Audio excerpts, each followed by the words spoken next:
kenapa ada puber kedua? Apakah ini mitos? Sebenarnya begini, kan mungkin usia-usia laki-laki tuh umur 40 tuh di dunia kerja udah lagi apa ya? Lagi bagus-bagusnya dia punya karir ya. Lagi bagus-bagusnya dia punya karir ya. Jadi merasa bahwa oh segalanya saya bisa beli dengan uang. Ada kadang-kadang pemikiran laki-laki seperti itu. Ya. Itu. Dan kemudian ada juga dari faktor hormonal ya. Usia 40 tahun ke atas atau 50 tahun ke atas ya. Laki-laki ini hormon testosteronnya kan berkurang ya. Kemudian dia ingin sekali jadi dia lebih kayak perempuan daripada perempuan. Makanya dia selalu ingin dipeluk sama istrinya, ditemenin sama istrinya, kemudian ya, namanya jadi kayak perempuan ya. Jadi selalu berpenampilan lebih necis dibanding waktu usia 20, 25 atau 30 gitu ya. Itu masalah hormonal. Jadi harus dimaklumi juga yang punya suami mulai 40 tahun ke atas ya, bahwa dia mulai agak lebih mentereng gitu karena satu ya dia sudah sanggup beli baju yang agak mahal, barangkali merek yang agak mahal, dan dia udah mulai kayak perempuan kan? Mulai kayak perempuan nih. Nah, makanya kita berusaha untuk suami-suami yang sudah 40 tahun ke atas, 45 atau yang 50 tahun ke atas, gimana caranya untuk kita lebih sering sama tuh suami, ya, dampingin dia, lebih sering, ya itu tadi, dengerin nasihatnya. Karena laki-laki kalau udah usia 40 tahun ke atas tuh kepengen banget ngasih nasihat. Sementara istri di usia-usia kayak gitu lagi seneng-senengnya aktif di luar rumah, lagi seneng-senengnya bersosialisasi, lagi seneng-senengnya ada kepengurusan macam-macam gitu ya. Karena kan udah nggak gendong-gendong anak gitu ya. Nah, jadi satu kepengen ditemenin terus, satu kepengen lagi mandiri-mandirinya gitu. Itu makanya nggak ketemu, ya nggak ketemu dan akhirnya ya tanpa ya itu tadi ya sebetulnya di secara bawah sadar. Ya, dan kemudian ada fenomena pelakor yang begitu maraknya gitu ya. Makanya mulailah si pelakor-pelakor ini menggunakan cara perempuan sebetulnya.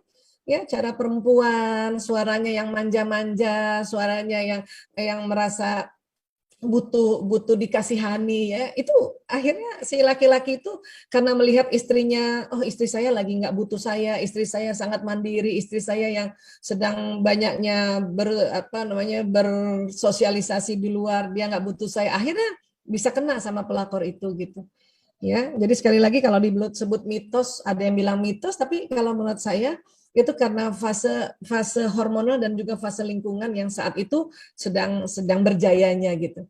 Ya, jadi sekali lagi teman-teman juga harus hati-hati para istri untuk kembali melihat keinginan suami itu di usia-usia kayak gitu. Ya, itu tadi tuh satu, kepengen banget ngajarin.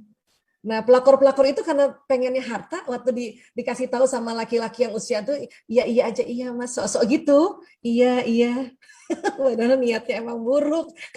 Ya gitu kan ya coba kita yang seperti itu kalau dikasih tahu suami ya iya iya iya iya pokoknya iya aja terus walaupun dalam hati udah tahu gue udah ngerti kadang-kadang begitu ya kita ibu-ibu ya tapi kita karena kita iya aja iya iya mas iya iya siap mas iya ya nah itu penting juga tuh apa kita punya akhlak seperti itu iya aja dulu walaupun sebetulnya kadang-kadang kita nggak setuju ya kurang lebih seperti itu kalau saya ditanya saya bisa jawabnya cuma itu aja ya mudah-mudahan bisa terjawab terima kasih.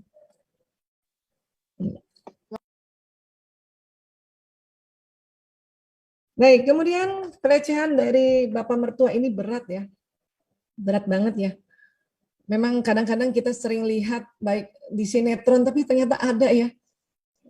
Duh, ya. Nah, ini satu-satunya hanya bisa bicara sama suami memang dan keputusan itu ada di suami. Kalau suami rupanya masih pro sama orang tuanya, kita juga nggak bisa kotak-katik gitu. Kita nggak usah kotak-katik. Nah, ini harus juga sudah dibicarakan ranahnya bukan hanya di istri saja yang karena kalau istri saja yang ngomong ini nanti bahaya. Ya, kita yang terinjak-injak gitu. Karena ini kan kasusnya udah cukup parah ya. Nah, tapi itu tadi sekali lagi ya, inilah mungkin salah satu juga mengapa diminta kita kalau kita sudah berumah tangga hidup mandiri ya salah satunya dikhawatirkan seperti ini ya, salah satunya itu. Tapi kalau ini sudah kejadian dan saya nggak tahu ya pelecehan seksualnya sampai apa, apakah hanya dipegang-pegang saja atau sampai hubungan intim, ya kan tidak ada informasinya ya. Tapi kalau sudah dipegang-pegang saja itu harus,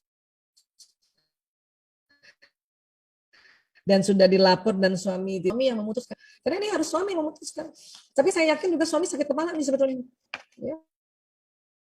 Suami yang bapaknya begini sakit kepala ini. Ya, dia juga bingung mau gimana. Dia juga bingung. Jadi menurut saya kasih waktu untuk dia bagaimana istri, termasuk juga selain nafkah tadi ya pelindung dari hal-hal seperti ini gitu. Ya, tapi sekali lagi karena ini berat, maka kasih waktu ya, kasih waktu diri kita juga dan kasih waktu suami. Tapi kalau bisa sekarang menghindar dulu, tidak bersama di dalam satu rumah. Itu gimana caranya menghindar? Ya, kontrak kayak kos kayak, karena itu sudah saatnya untuk menghindar. Atau saya nggak tahu juga nih, memang satu rumah kah atau memang lain rumah tapi satu ketika datang, saya belum tahu juga karena informasinya tidak sedetil itu. Tapi sekali lagi karena ini berat dan suami juga mungkin mau pecah kepalanya itu gara-gara urusan ini, maka kasih waktu. Ya, kasih waktu. Banyak istighfar ya. Istri yang masih tinggal di rumah orang tua suami ya. Ini betul-betul perlu bijaksana dan juga perlu diskusi cukup dalam dengan suami, niatan-niatan kalau misalnya berumah tangga secara mandiri ya. Walaupun sebetulnya memang paling aman adalah kalau sudah berumah tangga itu ya berumah tangga mandiri. Ya. Kalaupun misalnya tetap mau menjaga orang tua ya carilah rumah, atau mungkin belum sempat punya rumah ya kontrak rumah atau kos rumah yang ada di dekat rumah orang tua ya. Itu harus dibicarakan sebetulnya. Bicarakan baik-baik. Kemudian juga dibicarakan juga oleh pada orang tua niatan-niatannya. Memang awalnya nggak mudah itu.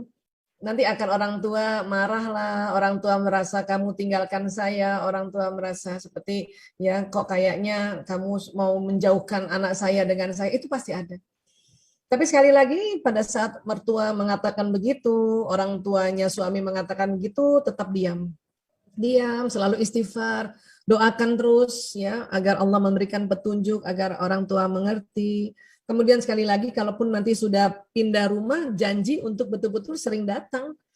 Jangan cuman ya kita ya untuk pindah rumah akhirnya orang tua tidak ditengok. Nah, itulah yang bikin orang tuanya ini kesel kan, marah kan. Ya. Walaupun memang rumahnya di luar, tapi malah lebih sering datang dari pagi sampai sore, cuman tinggal pulang aja, itu jauh lebih baik sebetulnya. Ya, jadi sekali lagi komunikasi ya. Hanya memang sekali lagi perannya si istri ini harus penuh bijaksana ya. Banyak diem, banyak doa aja.